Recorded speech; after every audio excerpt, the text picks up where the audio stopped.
अगं अगं मयू, अगं हळूहळू चुकले.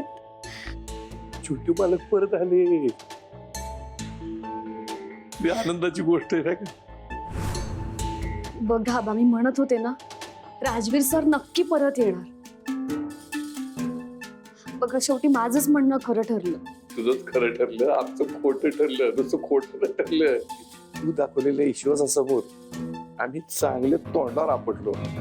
अगं मीच काय, तुझी आई, तुझा बाबा सगळे तोंडावर आपटले. तू पोट तिथनं सांगतो छोटे मला पोट घेणार म्हणून, पण आम्ही आमचंच म्हणणं खरं ठरवत होतो. तुझं काय झालं? तुझंच म्हणणं खरं ठरलं रे. आणि म्हणून आम्ही तुझी माफी नाही मागणार. तुझ्या समोर हात जोडून उभ्या राहा. हो आबा, काय करताय? प्लीज असं नका ना बोलू तुम्ही. पुरी मला काय कळलं झालंय, चमत्कार घडला कसा? आबा, चमत्कार तेव्हाच घडतो जेव्हा चमत्कार घडण्यावर आपला विश्वास असतो. जेव्हापासून राजवीर सर गायब झाले ना, तेव्हापासून माझा एकच विश्वास होता की राजवीर सरांना काही नाही होणार. ते नक्की परत येणार. कितीही मोठ्या संकटात सापडले ना तरी ते माझ्यासाठी परत येणार. आणि माझा हाच विश्वास खरा ठरला. याला फक्त विश्वास न म्हणून विश्वासाच्या पलीकडे प्रेम आहे ते आहे. बरं, हे छोटे मालक तुला कुठे सापडले? बाप, आपल्या इथे चौकात जवळ दहीहंडी सुरू आहे ना, तिथे.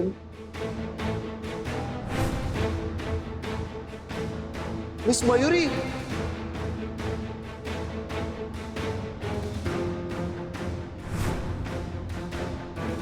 मला कळेच ना काय करू, म्हणून मी पटकन कोणाला न कळू देता त्यांना इकडे सावंतांच्या रूम मध्ये घेऊन आली. नशीब सावंतांची खोली रिकामी पण होती आणि त्यांच्या किल्ल्याही आपल्याकडे होत्या. ते जिकडे कुठे होते तिथं त्यांना खायला मिळालं का नाही काय आपल्याला माहित नाही. त्यामुळे त्यांची कदाचित तशी अवस्था झाली असेल. हो ना, म्हणून मी त्यांना उठवलं नाही, त्यांना आराम करू दे. होय, त्यांना आराम करू दे पुरी. पण आबा, एक महत्वाची गोष्ट. बोल. राजवीर सर परत आले आणि ते इथे आपल्या इथे आहेत हे यामिनी मॅमना आत्ता पण नको कळू देऊया प्लीज. आबा, आम्ही भेटण्या अगोदर सरांनी मला एका अननोन नंबरवरून फोन केला होता आणि ते मला असं म्हणाले त्यांना मला खूप काहीतरी महत्वाचं सांगायचंय. मी त्यांना म्हटलं आपण घरी भेटूया, पण ते नको म्हणाले. कदाचित त्यांना सगळ्यांसमोर मला हे सांगायचं नसेल, कदाचित बाकी कोणाला ही गोष्ट कळून द्यायची नसेल, म्हणून आपण आत्ता ही गोष्ट कोणालाच नको कळून देऊया. यामिनी मॅमना सुद्धा नको प्लीज. मयुरी, छोट्या मालकांच्या बाबतीत तू जो काही निर्णय घेशील ना त्याला आमचा पूर्ण पाठिंबा असेल. तर काय आता आपल्या इथलं निघायला हवं, कारण बाहेर दहीहंडी फोडण्यासाठी लोकांची याचा सुरू आहे आणि आपल्याला इथे बघून काही लोक घरात डोकवतील पण, म्हणून आपल्याला इथनं निघायला हवं लोकांचे नकळत. मी आधी पुढे जातो, तुम्ही मागणे या. ठीक आहे.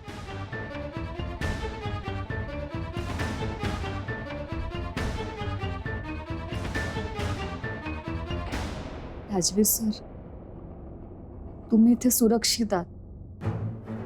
आता मी तुम्हाला काही नाही होऊ देणार. मी तुमची व्यवस्थित काळजी घेईन. आता पुढे जे काही करायचे ते मी करेन.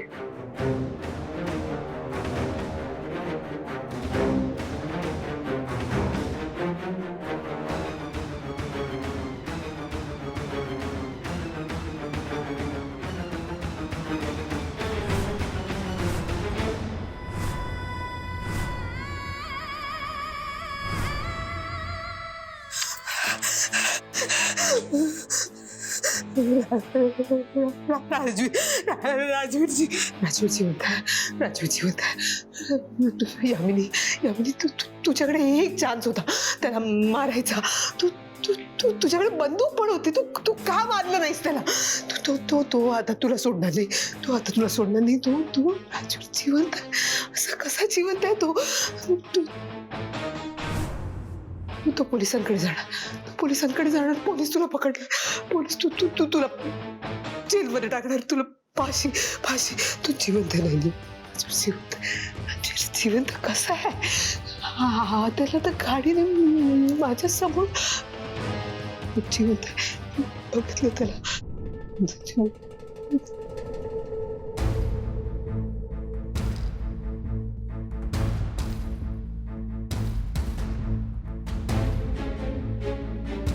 मम्मा, आपल्याला थोडं बोलायचं होतं. आपल्या ब्रो बद्दल बोलायचं होतं. आपल्या ब्रोचे विधी कधी करायचे? मम्मा नाही, तू टेन्शन नको घेऊ. आता ब्रो नाही तर तशी पण सगळी रिस्पॉन्सिबिलिटी आपण घ्यायला पाहिजे ना. तू सांग मम्मा मला, मी सगळं मॅनेज करतो. कोणाला फोन लावायचा, काय करायचं सगळं करतो. तू सांग मम्मा. पण मम्मा, आपल्याला ब्रोची विधी केली पाहिजे ना मम्मा. मम्मा बोल ना मम्मा. मम्मा बोल ना तू. अगं मम्मा बोल ना, ब्रोचे विधी करायचे. मम्मा बोल ना. जिवंत आहे. तू तू जिवंत आहे. कोण जिवंत आहे? राजवीर. Mamma relax mamma. म्हणजे आपण समजू शकतो की तू त्या शॉक मधून अजून बाहेर नाही आली. पण मम्मा, आपला ब्रो कायमचा गेलाय. तो परत नाही येणार. आणि आता आपल्याला हे स्वतःला समजावून सांगावं लागणार मम्मा. नाही तर तुला असाच त्रास होणार मम्मा.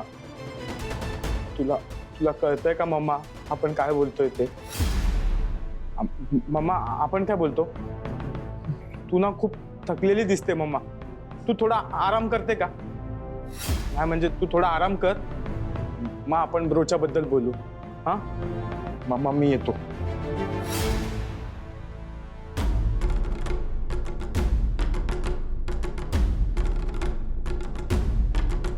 यामिनी, तू गॅरी समोर आर्यन.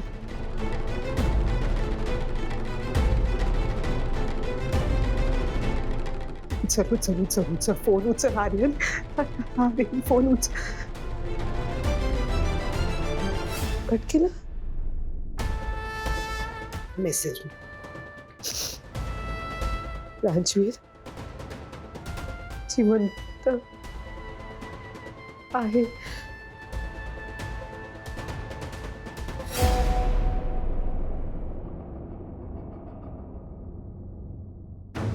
I know that. मी आता त्याचा गेम बंदोबस्त करणार आहे.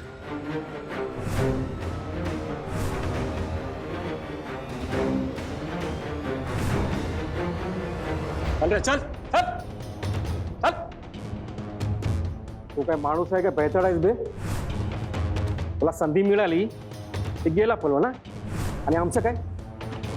अरे साहेबाच्या पंढऱ्यामुळे आमची पण काय रिस्पॉन्सिबिलिटी असते का ना? तू तर गेलास आणि आम्ही काय करायचं, मरायचं काय कडे? तुझ्यामुळे आमचा गेम झाला असता. आता हलू नकोस इथून. आता शांतपणे इथे बसून राहा. मिस मयुरी, तो खोटा राजवीर आहे. मिस मयुरी, तो खोटा राजवीर. काय मिस मयुरी.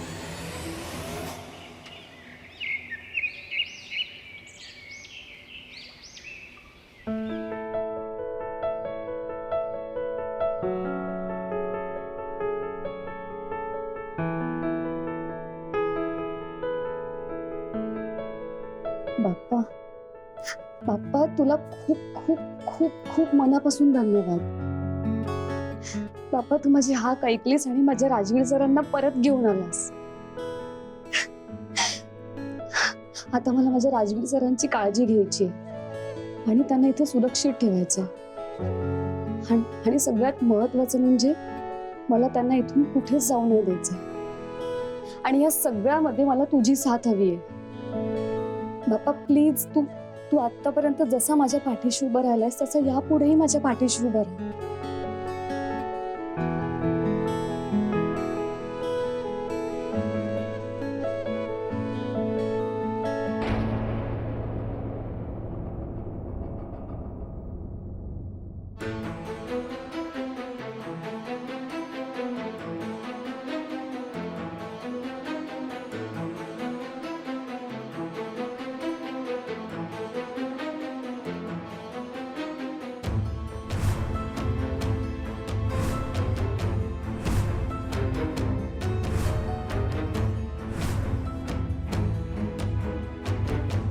मयू,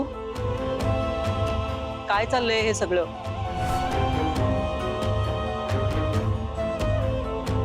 हा काय?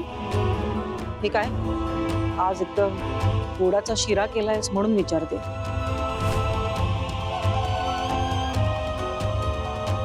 अगं ते मला असं वाटलं की काय वाटलं? राजवीर सरांना गोडाचा शिरा आवडतो म्हणून केला असंच ना? मयू, अगं जे काय घडलंय ते जेवढ्या लवकर विसरशील ना तेवढ्या लवकर सावरशील या सगळ्यातून तू. याच्या आधी मला तुला कधीच सारखं सारखं सांगावं लागलं नाही, पण आता तुला सारखं सांगावं लागतंय. अगं ऐक माझं, याचा सगळ्यात जास्त त्रास तुलाच होणार आहे. तेवढ्या लवकर सावरशील तेवढं बरं आहे. मी कुणाबद्दल बोलते आणि काय बोलते हे तुला चांगलंच कळतंय. काय चाललंय कळत मला. आबा, बरं झालं आबा तुम्ही आलात ते. मी सांगण्यापेक्षा ना आता तुम्हीच समजावा म्हणजे पटेल तिला. अहो, राजवीर सरांच्या आठवणीत काय काय चाललंय हिचं बघा. असं करत राहिलं तर एक दिवस वेळ लागेल या मुलीला. त्यांना आवडतं म्हणून आता गोडाचा एक मिनिट, मीच तिला चिरा बनवायला सांगितलंय. तुम्ही हो, राजवीर सरांबद्दल तिला जे काय वाटतं त्यावर माझा पूर्ण विश्वास आहे. त्यामुळे त्यांच्याबद्दल तिला काय बोलायचं असेल तर मी तिच्या पाठीशी उभा आहे आणि मीच तिला शिरा बनवायला सांगितलंय. आता समजा असं झालं, तिचं म्हणणं खरं ठरलं आणि छोटे मालक परत आले. बजरंग येऊ शकतो तर ते का नाही येऊ शकत? आबा, अहो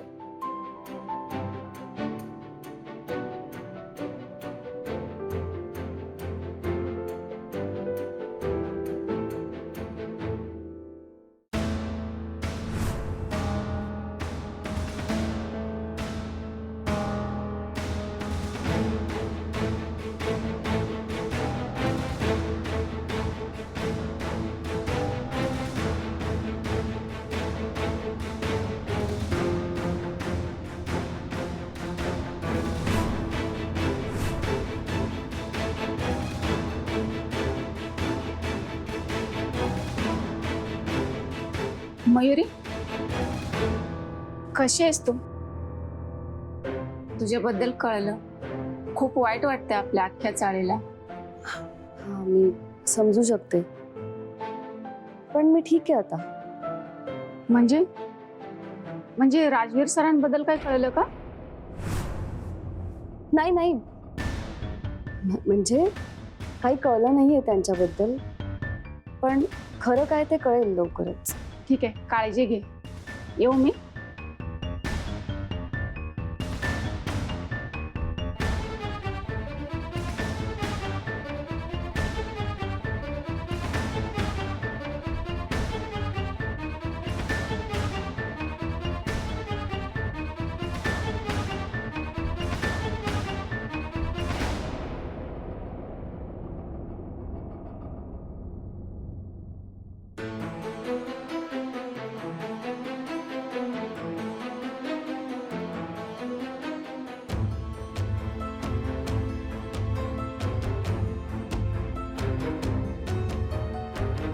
राजवीर सर, सर मी तुमच्यासाठी शिरा घेऊन आली आहे. भूक लागली असेल ना तुम्हाला? थोडं खाल्लं तर बरं वाटेल तुम्हाला.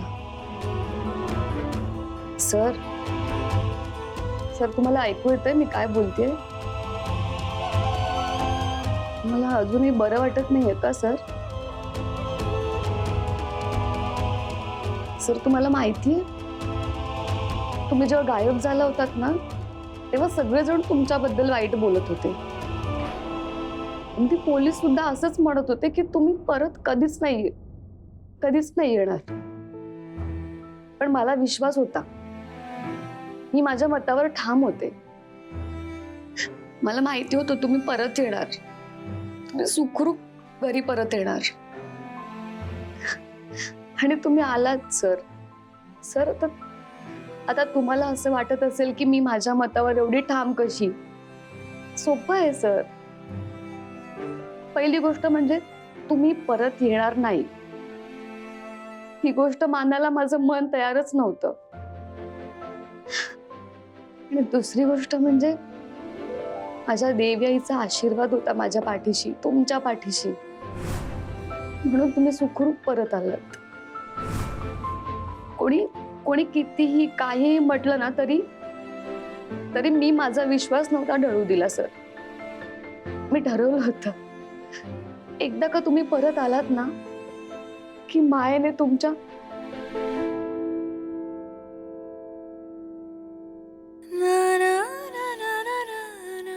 जोपर्यंत माझे राजवीर सर परत येत नाही तोपर्यंत मी अन्नाला शिवणार सुद्धा नाहीये. ज्या दिवशी माझे राजवीर सर परत येतील ना त्या दिवशी मी स्वतः त्यांना तुझ्या दारात घेऊन येईन. तोपर्यंत मी संसाराचं कुठलंच सुख नाही अनुभवणार, हा शब्द आहे माझा. बोल प्रीतीची अजब कहाणी, अजब कहाणी. बोल प्रीतीची अजब कहाणी, अजब. पण त्याआधी अजून एक महत्वाची गोष्ट, राजवीर सर पूर्णपणे बरे झाले की त्यांना घेऊन मी देवीआईच्या दर्शनासाठी जाणार आहे. एकदा का देवीआईचं दर्शन घेतलं की तिच्या आशीर्वादाने आणि तिला दिलेला शब्द पाळून मी आमच्या सुखी संसाराला सुरुवात करेन. बोल प्रीतीची अजब कहाणी.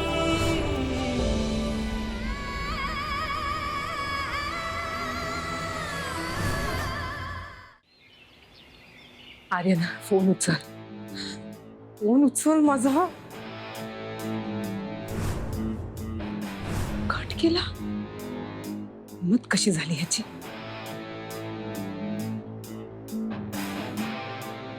स्विच ऑफ येतोय. आर्यन माझ्याशी तर खेळ खेळत नाहीये ना. प्लीज मम्मा मम्मा मम्मा हा फोटो. गॅरी माझ्याकडे वेळ नाही आता. अरे मम्मा, म्हणजे तू फायनल केला असता तर आपल्याला फोटो लावता आला असता ना मम्मा.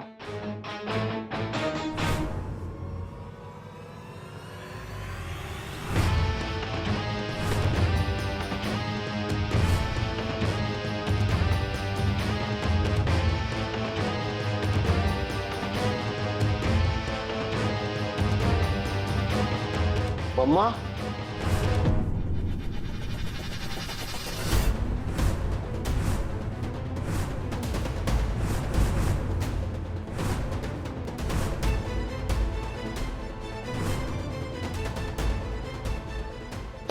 मम्मा मम्मा मम्मा सावध सुटलं.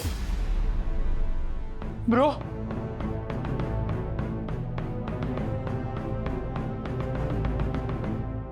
ब्रो तू जिवंत आहे ब्रो. ब्रो तुला काय झालं होतं ब्रो? तू कुठे होता ब्रो? ब्रो तुला माहितीये का आपली मम्मा किती काळजी करत होती? ब्रो सांग ना तू कुठे होता ब्रो? ब्रो बोल ना. तू सांगतेस की मी सांगू मम्मा? काय सांगू राजवीर? ऐक ना बेटा, तुला वाटतंय तसं काही नाहीये. तुझा काहीतरी गैरसमज झालाय. बस. गैरसमज झाला होता मम्मा. आतापर्यंत फक्त गैरसमजच होता मला. मिस मयुरीने कित्येक वेळा प्रयत्न केला माझा गैरसमज दूर करण्याचा, पण मी विश्वासच नाही ठेवला त्यांच्यावर. कारण जिला परमेश्वराच्या जागी मी बघतो त्या मम्मावर मी संशय कसा घेणार ना. आणि ह्याच गोष्टीचा तू फायदा घेत राहिलीस, सतत चुकीचं वागत राहिलीस. आणि आता तुझी मजल इतकी जाऊन पोचली की तू मला मारायला निघालीस मम्मा. नाही नाही नाही नाही राजू, नाही. मी मी मी मी नाही. हो,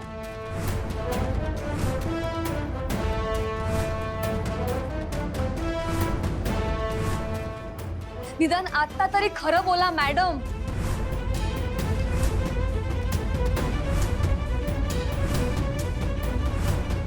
ए तू गप्प बसा मयुरी. तू तिचं ऐकू नकोस. तू काय माझ्या राजवीरचे कान भरतेस? तुला काय माहित नसताना ना, शांत राहा तू. सगळं माहितीये मला. राजवीर सर भारतात आल्यावर त्यांच्यावर होणाऱ्या पहिल्या हल्ल्यापासून ते तुमच्या सांगण्यावरून त्यांच्या अंगावर गाडी घालेपर्यंत सगळं माहितीये मला. आणि एवढंच नाही, पेढीवर तुम्ही ज्या चुकीच्या गोष्टी करत होतात ना, त्या सगळ्याची साक्षीदार मी स्वतः आहे.